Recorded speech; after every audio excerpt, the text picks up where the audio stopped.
Welcome to this tutorial focused on using your IYS data.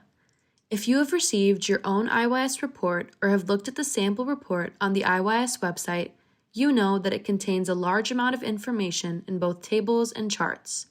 While having all of this data about your students is exciting, it can also be overwhelming.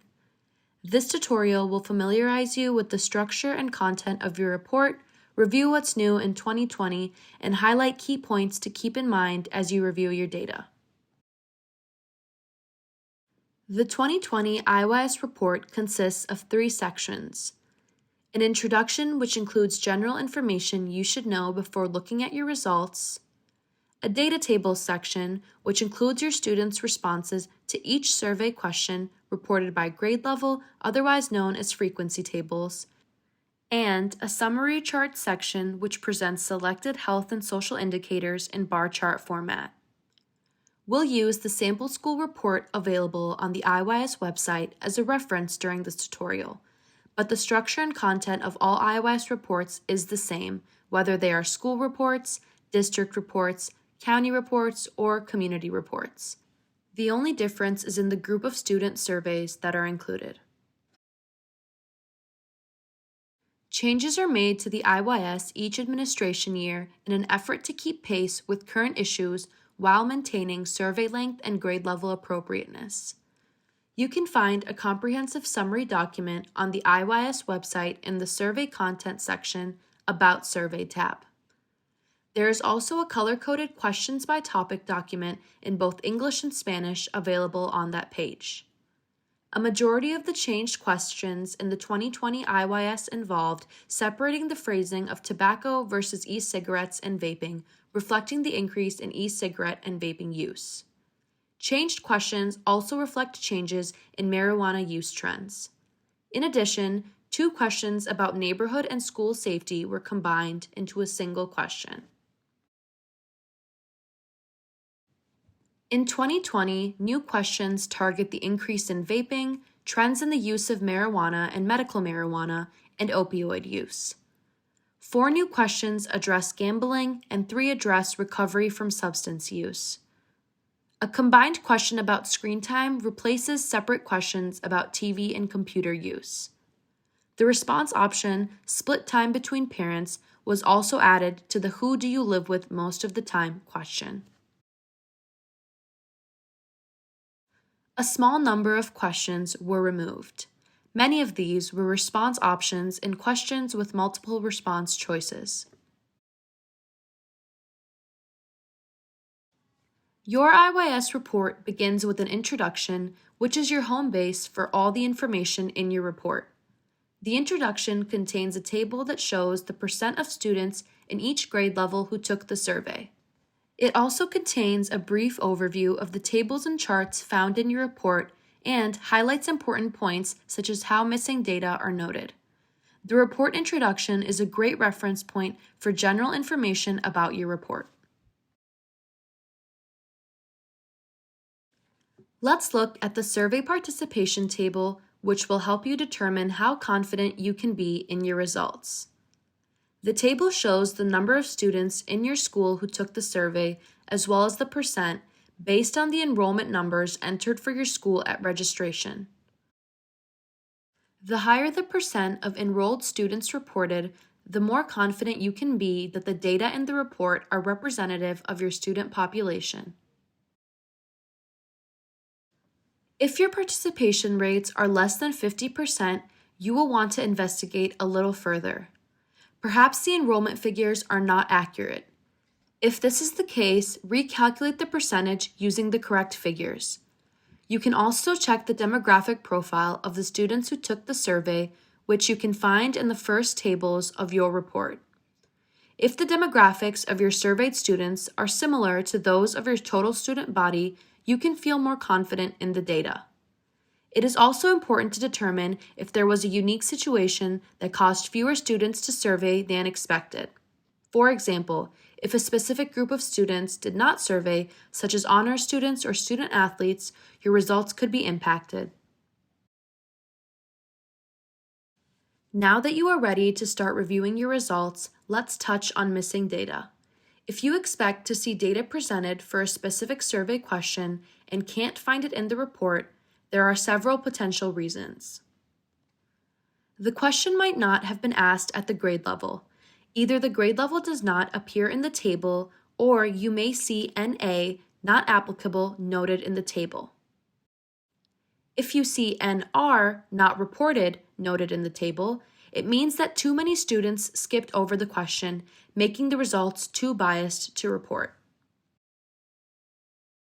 Finally, if you do not see grade level results for a grade you surveyed, it is because there are not enough valid surveys for that grade. Valid surveys are those that have passed checks to assess data quality. When there are fewer than 10 valid surveys for a grade level, no data for that grade will be reported. This is to ensure student confidentiality. You can read more about the IYS validation process on our website under the Survey Results tab. Let's look at the part of the report that contains the data tables. The data tables are divided into 6 sections, and the table of contents will help you locate the page on which each section begins. As shown here, the contents include a brief description of the type of data that can be found in each section. If you aren't sure what topic is relevant to the data you are searching for, the Site Report Appendix is a good resource.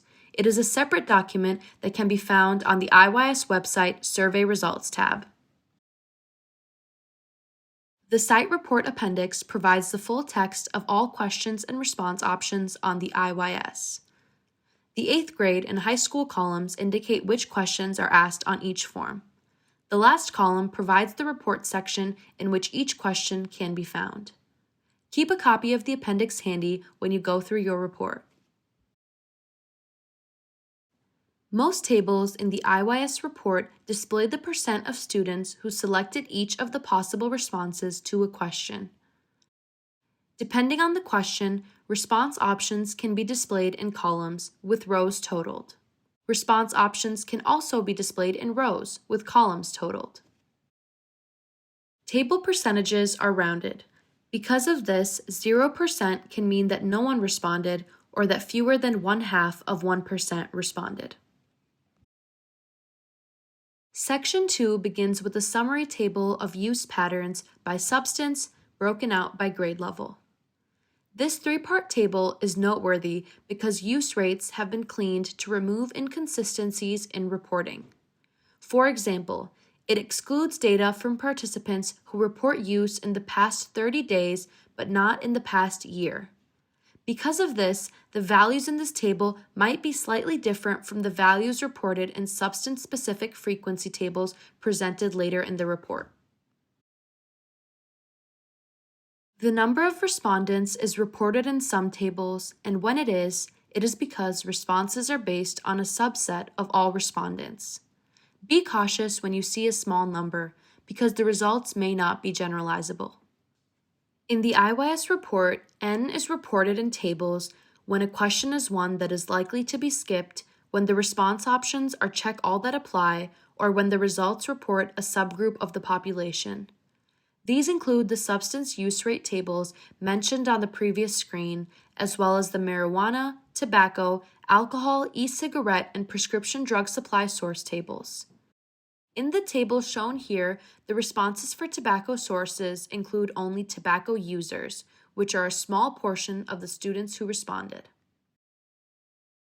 The summary charts page lists all of the charts in your report, separated into the 4 topic areas of substance use behaviors and consequences, interpersonal violence and safety, school climate, and mental and physical health.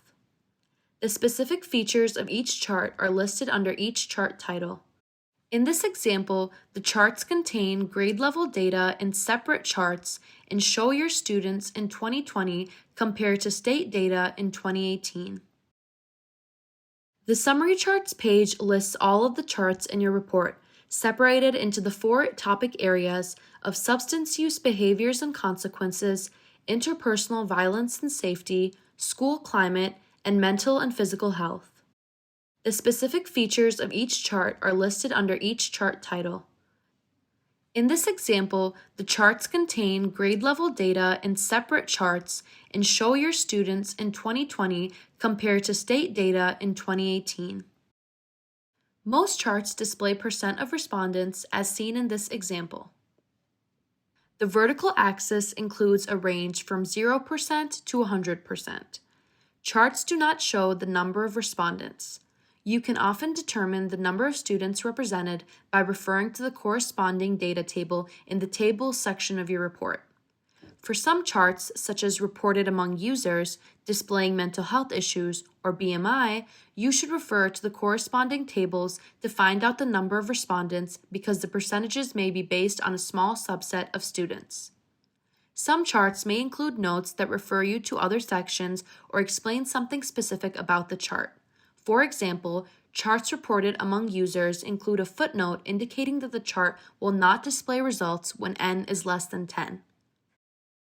To provide consistency across charts, the clear bars always represent the state comparison. Some charts display mean scores, like the school climate example shown here. Each of the 4 school climate scales is made up of several questions. The responses to these questions are calculated, resulting in a mean or average score for each scale. In this case, the score ranged from 1, the least positive, to 4, the most positive, perception of school climate. To determine which questions are included in each school climate scale, refer to the school climate tables in the Academic and School Experiences section of the report. Thank you for viewing this tutorial. If you have any questions about your IYS report that were not covered here or have specific questions about your data, we're happy to answer them. Email or give us a call.